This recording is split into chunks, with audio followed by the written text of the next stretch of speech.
¿Cuántos de ustedes están desde el principio del estudio de Job? ¿Me dejan ver sus manos? Una buena parte de ustedes. Creo que si ustedes han seguido conmigo diligentemente el poema, en este momento estamos un poco desesperados para que Dios hable al fin. Y les tengo buenas noticias. Al fin llegamos al capítulo en donde Dios rompe el silencio.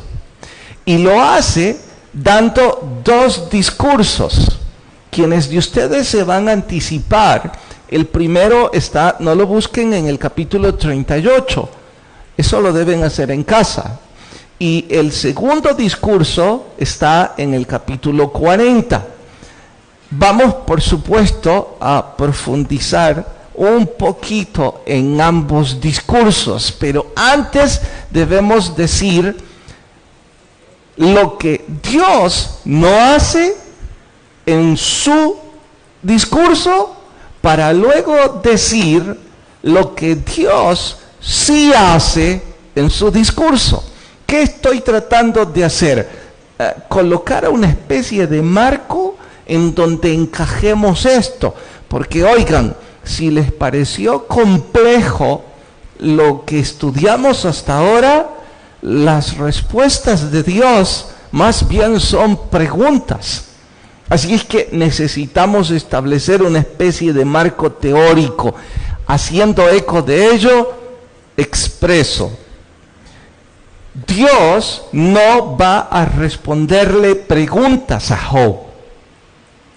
Si alguno de ustedes estaba desesperado pensando que Dios iba a responder las preguntas, no le responde ni una tan sola.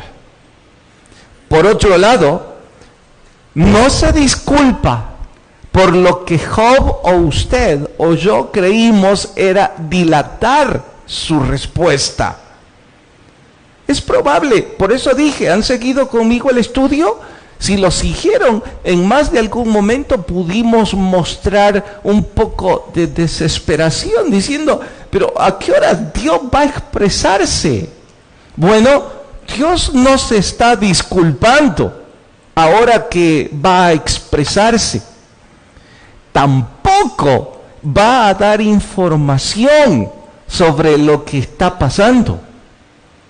Si en algún momento usted creyó que en el momento de Dios intervenir iba a decirle a Job, bueno, Job, basta, debo explicarte que todo esto es parte de un plan, que Satanás pidió permiso para hacerte daño, que yo se lo concedí como parte de un plan eterno para consolar a otros. Dios no le va a dar ni una tan sola explicación de lo que está pasando. Tampoco va a explicar dándole una palmadita, porque si alguno de ustedes es de esas personas amantes de esa teoría de organización, de administración, no digo que esté mal, en donde siempre hay que dar el reconocimiento a quienes están haciendo las cosas bien, porque eso es un incentivo, porque eso es una motivación para que siga haciendo las cosas bien, y al buen empleado o al buen integrante del equipo hay que darle una palmadita diciéndole bien hecho. Dios no está pensando darle ninguna palmadita a Job para decirle, oh Job, reconozco que has sufrido, reconozco que me amas, bien hecho. No hace nada de eso. Así es que, estableciendo ese marco, debo dejar bien en claro que ahora que Dios va a intervenir, Él no está dando explicaciones del por qué hace lo que hace. Y aquí está la primera lección para mi propia vida. Quizás algunos también deberían aprenderla.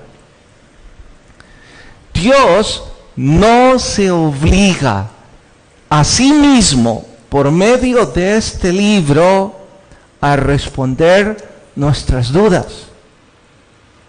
Dios no se obliga por medio de este libro, me refiero a toda la Biblia, a explicarnos el porqué de su voluntad.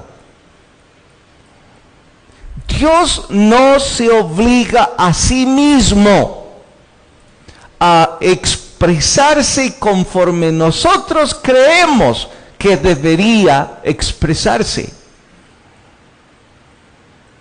Y si usted está pensando, bueno, ahora está dibujando un Dios cruel, un Dios indiferente, porque no habría estado de más que diera una pequeña explicación, una pequeña palmadita a Job diciendo bien hecho, no habría estado de más que explicara por qué dilató hasta el capítulo 38.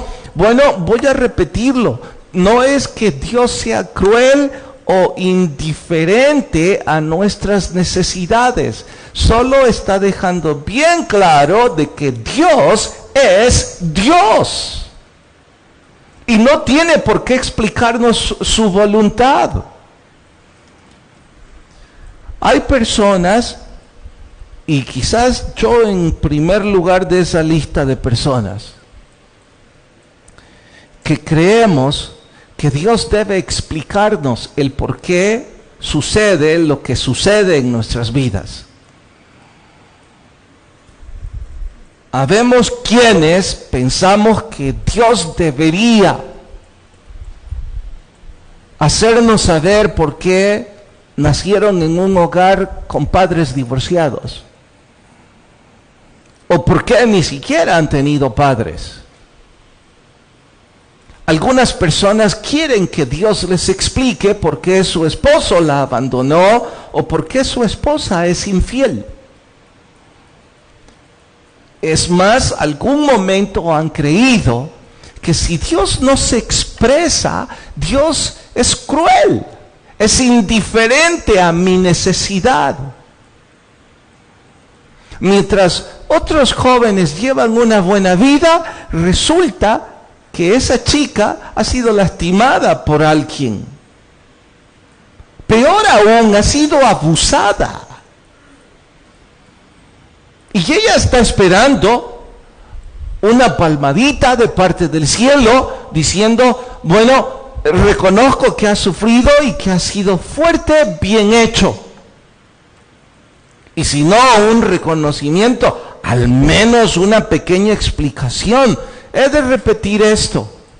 Dios no se obliga por medio de su palabra a explicarnos por qué hace las cosas. Y si ahora mismo usted me va a decir, oiga, ¿y por qué Dios no se obliga a sí mismo? Ya le dije, porque Dios es Dios. Somos nosotros los humanos a quienes se nos ocurre el disparate de creer que Dios tiene que explicarnos algo. Oigan, si Dios no le explicó nada a Job, que era un hombre recto, íntegro, y que de paso Dios permitió esto para ministrarnos a nosotros, y si aún a él no le trató así, ¿de dónde usted saca que Dios se obligará a sí mismo a darnos explicaciones? Sé que algunos, especialmente los que están sufriendo, especialmente los que tratan de encontrarle sentido a lo que están pasando, especialmente aquel chico que ha sido engañado por su novia, o aquella chica que ha sido lastimada, y otros 10 ejemplos más. Están casi enfadados, tratando de encontrar una respuesta. Más enfadados aún si creen que estaban haciendo las cosas bien espiritualmente hablando. Resulta que ahora que hago las cosas bien, Dios no me escucha. Vengo a la iglesia, estoy intentando leer la Biblia, incluso hasta me involucré en servir. Pensé que Dios iba a resolver mi vida. ¿Cuántas cosas equivocadas pensamos? Porque Dios no se está obligando de ninguna manera. Y por eso es que nuestro sermón de hoy se titula Cuando Dios habla. ¿Qué es lo que habla? Vayan al capítulo 38.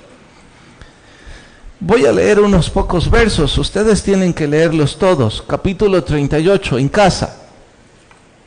¿Lo encontraron? Vamos entonces, capítulo 38, versículo 1.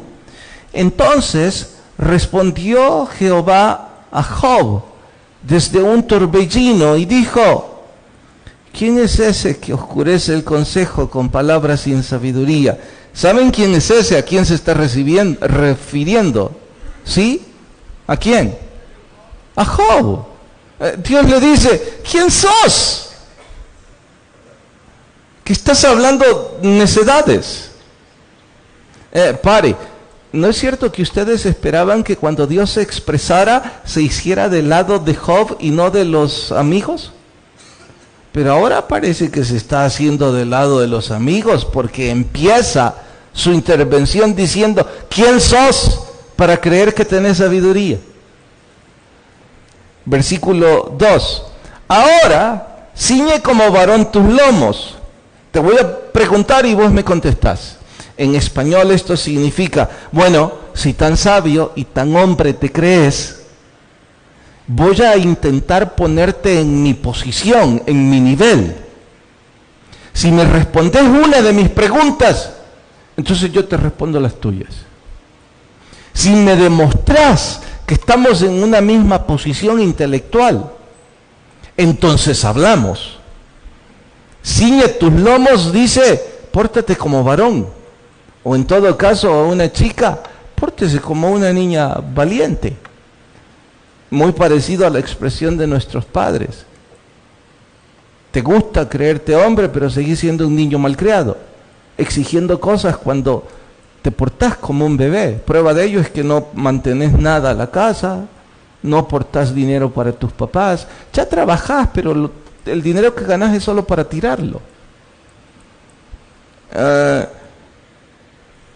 Cierto, te afeitas todos los días, pero tu comportamiento es como el de un bebé.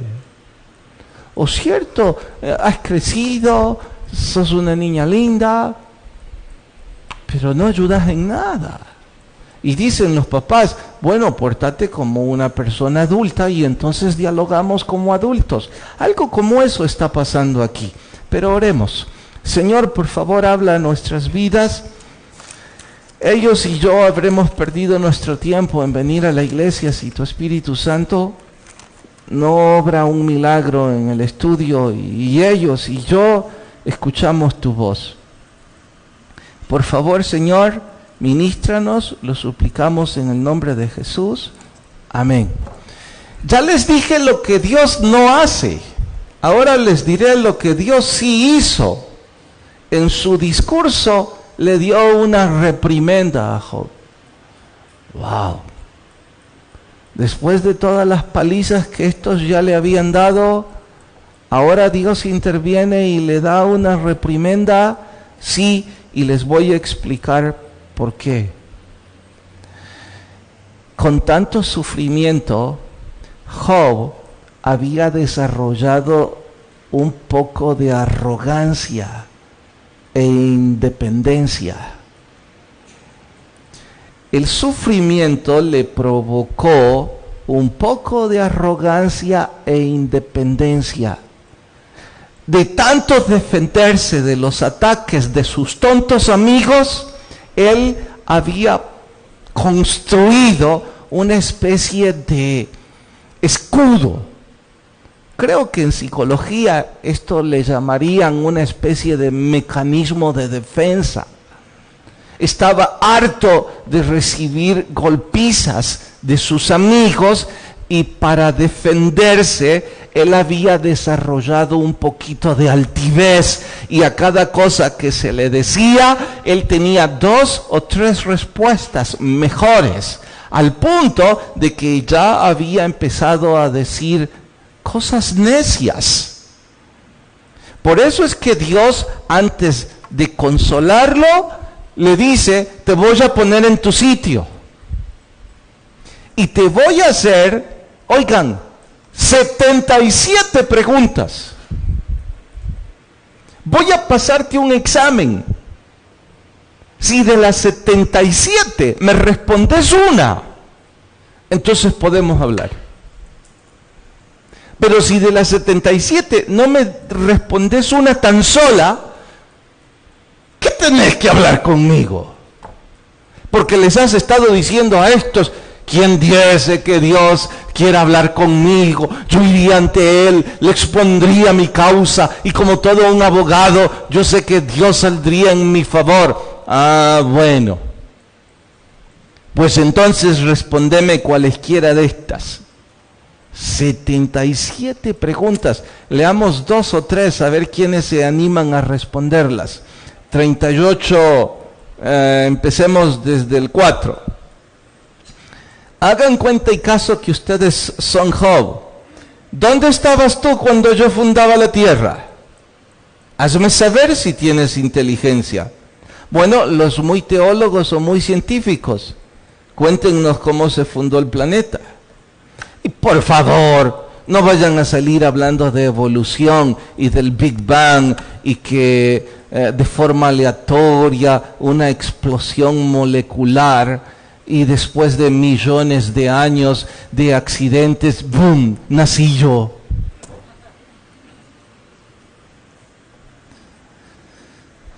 Por cierto, no quiero ser irrespetuosos para los que creen en evolución, quiero ser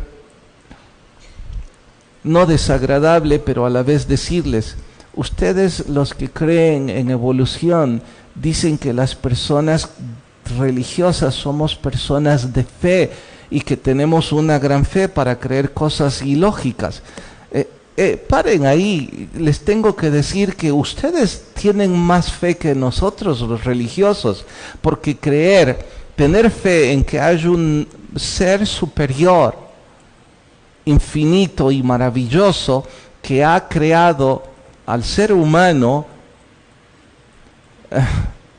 es difícil creerlo, porque no sabemos cómo se hizo eso, pero es más difícil creer que de un átomo y una explosión aleatoria después de mil de millones de años nací yo. No puede ser. Un sistema perfecto, no me refiero a mi cuerpo, me refiero al ser humano. Cientos de sistemas complejos en el cuerpo humano. ¿Sabían que tenemos un hueso aquí en el calcañar, que es el más pequeño de todos, que sostiene... ¡Wow! No quiero ver a algunos de ustedes y preguntarles cuántas libras están llevando en vuestra masa muscular. Pero si ese pequeño hueso lleva vuestro cuerpo, tiene que ser un sistema hidráulico, mecánico, físico, maravilloso. Saltan.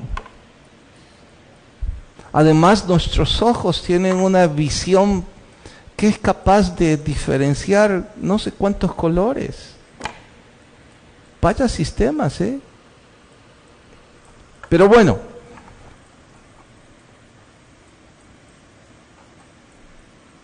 Gracias. Vean por favor la siguiente pregunta. El 5 es ahora. ¿Quién ordenó sus medidas? Si lo sabes. ¿O quién extendió sobre ella cordel? ¿Sobre qué estaban fundadas sus bases? ¿O quién puso su piedra angular? ¿Sabe qué le está diciendo ahora? Explícame la ley de la gravedad. Y entonces hablamos. Me imagino que usted sabe la ley de la gravedad, ¿verdad? Al menos sabe que el planeta nos atrae hacia el centro de la Tierra a 9.8 metros sobre segundo cuadrado. Y me imagino que también sabe que en el mar la gravedad es un poco mayor. Y que en las montañas arriba de 2000 metros nosotros no respiramos porque la gravedad es diferente. Y si usted me dice, no, pastor, yo no sabía nada de eso. Bueno, Job está igual y dice, ¿y entonces qué quieres hablar conmigo? Mire, esto es tan simple como la siguiente ilustración. No me recuerdo en dónde se ven, creo que es física 1, en donde se ven las leyes de la termodinámica. Pero si alguien no aprendió a 9.8 metros sobre segundo cuadrado, ¿qué va a ir a hacer a física 2? Va a llegar como yo. Se va a sentar en el pupitre y dirá, ¿qué estará hablando este hombre? ¿Sabe que yo pensaba en física 2 que el ingeniero que me dio esa materia no tenía esposa ni hijos? Porque yo decía, a este nadie debe quererlo, solo tonterías dice. Y él me habría respondido, no tenés capacidad para discutir conmigo. Bueno, sigue, verso 8. ¿Quién encerró con puertas el mar cuando se derramaba saliéndose de su seno? Díganme por qué el mar no sobrepasa las líneas después de esas grandes olas. ¿Por qué allá en la puntilla, no sé dónde está la puntilla? ¿Dónde es? Por ahí. Existe el estribillo entre los locales, que todo lo que al mar le han robado, lo recuperará. Y hace como 3 años sucedió, porque estaban construyendo a la orilla, porque hubo un momento en que el mar se hizo hacia adentro, hacia afuera, no sé. Entonces empezaron a construir restaurantes. Un día después, todos esos restaurantes habían desaparecido. ¿Quién pone los límites? Dios le dice a Job, respóndeme y platicamos. Sigue. Vayan hasta... ¿Dónde está el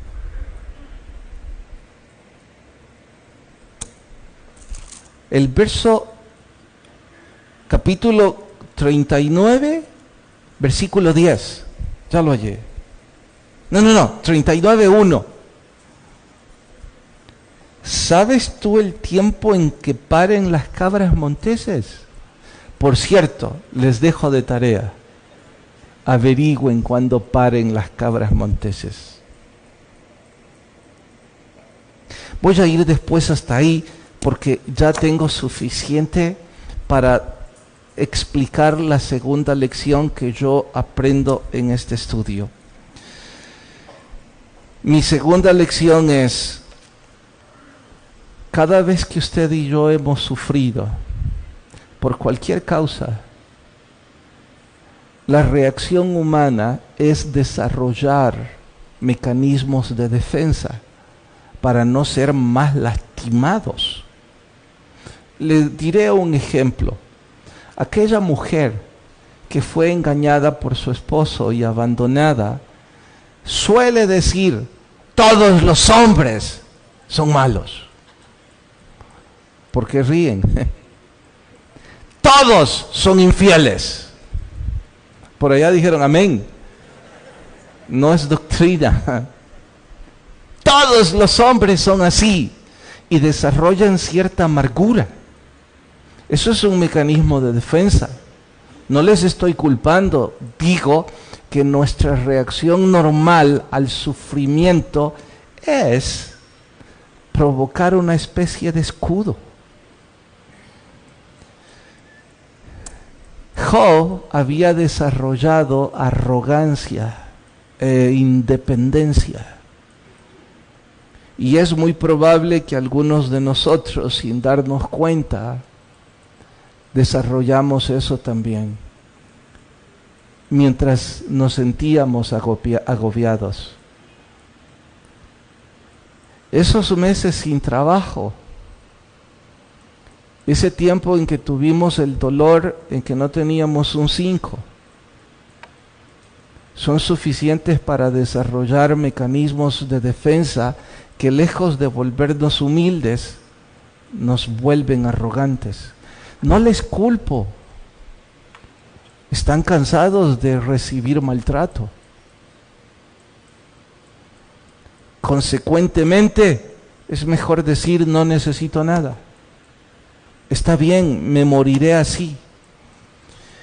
Y esa altivez es la que Dios estaba quitando al darle la reprimenda a Job y decirle: ya deja tu actitud de molestia. Yo no estoy obligado a decirte mis planes.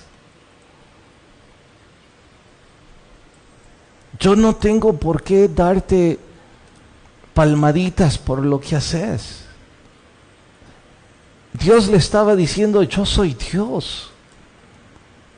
Quizás podría darte alguna explicación, pero ¿de qué me sirve si no entendés nada? Porque no estás en mi nivel. Y mientras Dios está haciendo eso, está poniendo a Job en su sitio. Y quizás, y solo quizás, algunos de nosotros necesitamos que nos pongan en nuestro sitio. ¿Saben? Por eso, papás, yo creo que de vez en cuando los hijos que ya no son niños deberían ser puestos en su sitio. Porque se creen hombres. Y si tan hombres son, ¿por qué no se largan a mantenerse por sí mismos? ¿Por qué no lavan su ropa? ¿Por qué no compran el gas con el que les cocinan? Ya que tienen tiempo para los vagos que tienen por amigos, ¿por qué no se largan con ellos y ellos les dan de vivir? Pero como vemos un montón de papás alcahuetos que ahora mismo están diciendo: pastor, no siga dándole fuerza a ese loco que tengo por hijo, que capaz y se va. Déjelo que se vaya, a ver si puede mantenerse. Déjelo que compre su ropa. Y si hay algunos de esos aquí que ahora están diciendo: yo me la compro desde siempre. Y más si entran ahí con mi carro. Creo que ni la máquina de afeitar es todavía de ellos. Tendrían que ser puestos en su sitio. Pastor, ¿nos está recomendando que vayamos a hacer eso? No, solo puse una ilustración. Que Dios está poniendo a Job en su sitio. Pero no solo es con los hijos, también algunos esposos nos deberían poner en nuestro sitio. Creo que algunas señoras un día de estos... No, esto no es bíblico, voy a cambiar el tema. Seguir.